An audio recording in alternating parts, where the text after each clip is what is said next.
used to have cedar siding on our house, and it was about 30 years old. It was poorly maintained, so it was curling and had some holes in it. When the wind blew, it would flap up against the house and make a lot of noise. Kids at night.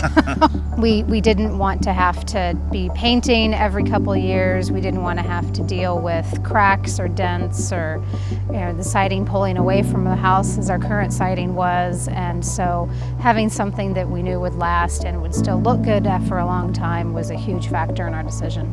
Looking at the vinyl sided houses, we'd drive up to the address, and it was always like, is that the one? Is that the right one? And every time we drove up to the Hardie house, it stood out in the neighborhood. It was obviously that was the nicest looking house in the neighborhood.